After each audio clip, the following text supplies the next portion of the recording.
Assalamualaikum warahmatullahi wabarakatuh.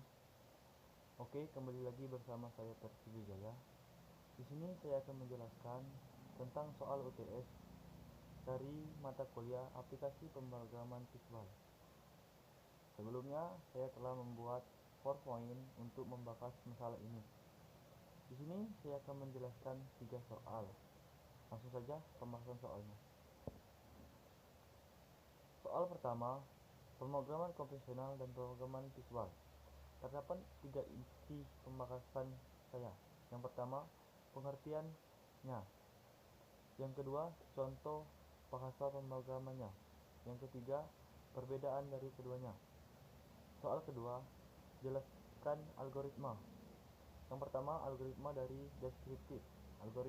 Yang kedua, algoritma flowchart. Yang ketiga, algoritma fetch decode. Soal ketiga, deskripsi atau resume dari struktur data dan tipe data. Yang kedua, modul dalam pemrograman visual. Yang ketiga, prompt, proxy, RESTMI, dan thread. Langsung saja menjawab soal pertama. Pengertiannya, pemrograman konvensional adalah metode mendesain suatu aplikasi pemrograman. Dituntut mengimplementasikan baris demi baris kode pemrograman agar bisa menghasilkan bentuk tampilan aplikasi yang diinginkan. Cukup memakan waktu lama, kemudian baru menangkan proses dari pemrograman aplikasi saat dikenal event. Yang kedua, pemrograman visual. Pemrograman visual adalah metode pembuatan program di mana programmer membuat koneksi antara objek-objek dengan cara menggambar, menunjuk, dan mengklik pada diagram dan ikon, dan dengan berinteraksi dengan diagram alur. Jadi dalam urusan desain pemrograman cukup hanya memasukkan objek secara drag and drop, disusun sedemikian rupa sesuai dengan bentuk yang diinginkan. B. Contoh bahasa pemrograman. Pemrograman konvensional menggunakan bahasa pemrograman C dan Pascal, sedangkan pemrograman visual menggunakan bahasa pemrograman Visual Basic dan Visual C++. Perbedaan dari keduanya. Terdapat 5 perbedaan yang saya bahas di sini. Yang pertama, dari bahasa pemrograman.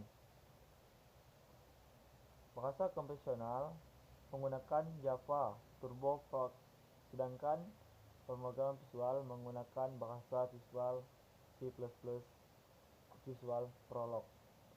Dari lingkup pengembangan, pemrograman konvensional berbasis CLI, sedangkan pemrograman visual berbasis GUI, bentuk user interface. 3. Baris pemrograman. Pemrograman visual menggunakan bahasa pemrograman yang lebih ringkas, sedangkan pemrograman konvensional tidak. Interface atau tampilan. VB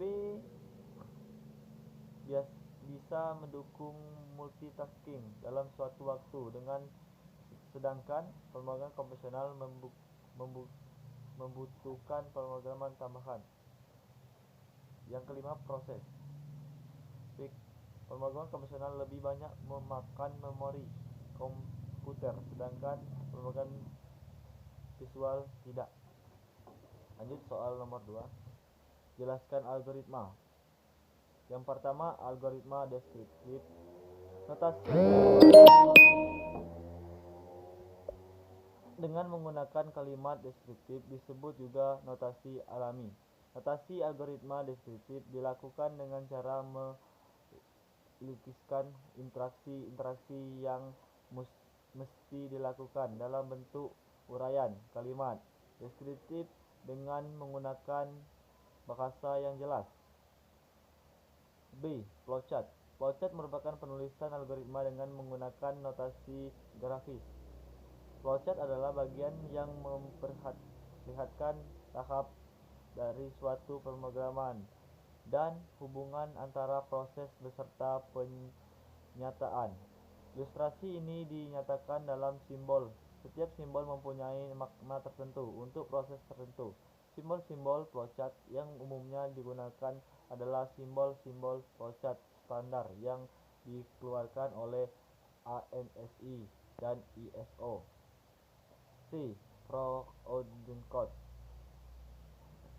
merupakan cara penulisan algoritma yang menyerupai bahasa pemrograman tingkat tinggi. Pada umumnya, notasi ini menggunakan bahasa yang mudah dimengerti secara umum dan juga lebih ringkas daripada algoritma. Lanjut soal ketiga, deskripsi atau resume dari. Yang pertama, struktur data dan tipe data. Yang pertama, struktur data. Dalam istilah ilmu komputer, struktur data adalah cara menyimpan, pengorganisasian, dan pengaturan data di dalam media penyimpanan komputer, sehingga data tersebut dapat digunakan secara efisien. Dalam teknik pemrograman, struktur data berarti tata letak data yang berisi kolom-kolom data, baik itu kolom yang tampak oleh pengguna user ataupun kolom yang hanya digunakan untuk keperluan pemrogram yang tidak tampak oleh pengguna. Setiap baris dari kumpulan kolom tersebut dinamakan catatan atau record. Lebar kolom untuk data dapat berubah dari bervariasi. Struktur data sederhana misalnya array dan record. Struktur data majemuk terdiri dari linear misalnya stack, array, dan linear linked list. Non-linear misalnya binary true, binary search tree, guard, dan lain-lain. Tipe data. Tipe data adalah himpunan yang dapat Anda temui pada semua data. Fungsi tipe data bagi masyarakat luas memahami tipe data juga berikan fungsi tipe. Salah satu contoh dalam mengenai bilangan bulat dan bilangan tak bulat, dan lain-lain. B. Modul dalam pemrograman visual. Pemrograman visual adalah metode pembuatan program di mana programmer membuat koneksi antara objek-objek dengan cara membuat gambar, majemuk, atau mengklik pada diagram dan ikon dengan berinteraksi dengan diagram alur. Jadi, programmer bisa menciptakan program dengan cara mengklik pada ikon yang mewakili rutin pemrograman secara umum. Dalam mengeksekusian kode pemrogram visual merupakan konsep event-driven, yaitu mengeksekusian yang didasarkan atas yang disimpan dan sebuah fungsi. C. From, property, statement, dan privacy. From, suatu data terkecil yang tidak dapat dipecah lagi menjadi unit lain bermakna. From adalah sebuah objek kontrol penambung dari objek lain, dapat menerima tugas dan memberikan reaksi terhadap tindakan-tindakan dari pengguna untuk kelangsungan sebuah pemrograman aplikasi.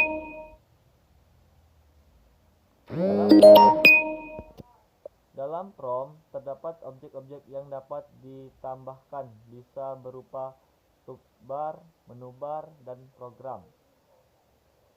From biasanya digunakan ketika kita akan melakukan objek apa saja yang akan dipakai dalam program. Di dalam toolbar terdapat objek-objek yang diletakkan dan didesain dalam bagian prompt. Yang kedua, property. Property digunakan untuk menentukan setting suatu objek. Di dalam satu objek biasanya memiliki beberapa properti yang dapat diatur langsung dari jendela properti atau lewat kode program. Dalam properti, kita bisa mendapatkan informasi mengenai warna, tinggi, lebar, dan posisi suatu objek. Pada setiap properti memiliki nilai yang dapat mempengaruhi cara objek ditampilkan atau cara objek bekerja, dan juga sebuah objek properti biasanya memiliki mirip dengan variabel lokal dalam prosedur. Properti langsung sering dikaitkan dengan objek atau digunakan oleh proses yang ada dalam objek. Properti merupakan informasi mengenai kontrol atau objek yang dibuat dan bertugas secara bentuk dan kontrol yang diperlukan dan perencanaan user interface maupun pemrograman. Properti pada setiap objek berbeda-beda karena setiap objek memiliki fungsi yang berbeda-beda. Tahapan dalam scheming. Analysis of the problem melibatkan identifikasi kebutuhan pengguna yang harus dipenuhi, apresiasi atau seperti yang diinginkan. Keluaran dari tahap ini adalah menyatakan permasalahan desain yang menjadi bahasa untuk hasil desain, misalnya praktis, standar pengguna, serta kriteria keunggulan yang harus dicapai. B. Embodiment of the segment. Membuat detail untuk dari segmen yang diikuti dengan kajian akhir. Terdapat umpan balik dari tahap ini ke tahap conjecture desain untuk melihat apakah pemecahan atau hasil yang diperoleh telah sesuai dengan konsep pemecahan masalah. C. Conceptual design. Pengembangan pemecahan terhadap permasalahan dalam bentuk skema. Skema yang terpilih adalah skema yang mewujudkan konsep-konsep pemecahan masalah yang lebih konkret. D. Detailing. Melakukan sejumlah kecil tetapi penting pada skema. Ketika bagian-bagian yang dibuat sampai pada tingkat yang paling detail, perlunya kualitas yang baik untuk menghindari waktu tertentu yang menyelesaikan prosedur dan mengeluarkan biaya produksi yang melebihi biaya yang ditentukan, atau menghindari kegagalan. Yang keempat, flag. Suatu flag menggambarkan suatu atribut dari record yang mewujudkan suatu item dari data seperti nama, alamat, di mana kumpulan data flag membentuk record. Suatu atribut berasal dari record yang mewujudkan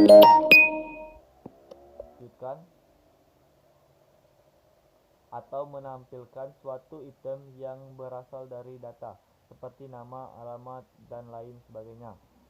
Record merupakan kumpulan dari field yang menggambarkan suatu unit dan individu tertentu. Jenis-jenis file.